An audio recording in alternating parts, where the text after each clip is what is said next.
Senator Alsobrooks. Thank you so much, Mr. Chair, and good morning to you, Mr. Sonderling. Senator. And thank you for being here. Now, you've talked a lot in various points, today included, about your deep respect for civil servants and for those who are career servants at the Department of Labor and the important work that they do there every single day. Yet, unfortunately, this administration continues to attack these workers. The Department of Labor civil servants received the same email as others across government over the weekend, telling them to submit 5 bullet points describing the work that they had done over the last week, with Elon Musk saying to them that a failure to respond would be considered a resignation. Now, this directive, and I believe this was the point of it, caused chaos, confusion, and fear for department employees. And the Department of Labor staff apparently received, because of the sheer incompetence of this administration, mixed messages from their supervisors on how to respond. Now, some managers told staff that the choice to respond was at their discretion. And so I would like to know who is involved in making decisions at the department regarding the guidance that was given to department employees. Well, thank you, Senator, for that question.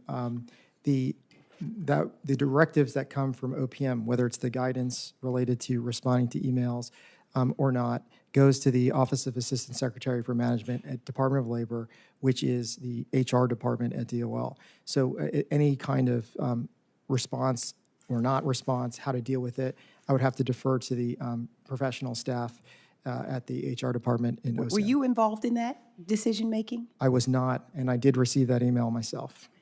Well, you are a senior leader in the administration on the landing team. Is that correct? I've been in the administration since the first day as an advisor, correct? Okay, and so how is it possible that you weren't involved in such a high-level decision as a person who's a senior part of the transition team?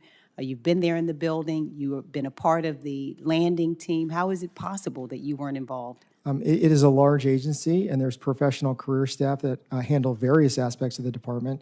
The specific questions you're asking about go to the professional staff in the human resources divisions, which I don't manage and I don't have authority over, and I trust them fully. But you were aware of these discussions? I was not involved in these discussions. But you were aware of the discussions and aware of the decision that was made to send this out? No, from OPM? From Elon Musk. I was not involved in any of that. I received the email the same time everyone did on Saturday after I read about it on Twitter. Which I think, again, points to the sheer incompetence. To even send the email to you says something horrible about the people in the building. But given the issues with conflicting guidance, which we now acknowledge, you acknowledge, that there were issues with this conflicting guidance since you yourself received one of the ridiculous emails, I'd like to know, can you commit that no one will lose their job due to perceived non-compliance with Elon Musk's order? If confirmed, and I have oversight of the HR department, I will commit to you that our HR professional career staff will follow all directives and all laws.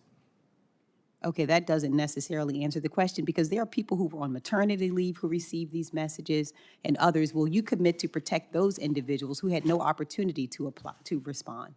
I will make sure that the professional career staff in the HR department follows all regulations and all laws, and I trust them to do that. Well, do those laws include collective bargaining agreements? The department obviously has collective bargaining agreements with various federal government unions. There are divisions within the Department of Labor in that same HR group that handles all of those. They are the professionals in managing collective bargaining agreements and the unions, and I trust them fully to do their jobs. Well, the reason I ask is because Ms. Chavez-DeRemer, who's here, I know today, was unable to affirmatively commit to abiding to all terms and conditions of collective bargaining agreements between the department and agency staff, saying instead, I will work with the experts to understand the collective bargaining process at the department. So can you commit to abide by all terms and conditions of the department's collective bargaining agreement? And do you understand the collective bargaining process? I am not a traditional labor lawyer, but I know we have a lot of experts at the Department of Labor career staff in the solicitor's office that are experts in dealing with federal government unions and collective bargaining. Now, And sir, I weren't trust you them are a fully. labor and employment attorney, and you were a leader at the department for years, correct? That's And you correct. don't know about collective bargaining agreements? I know about them, but I would trust the experts who have done this their entire career to help guide us. Thank you.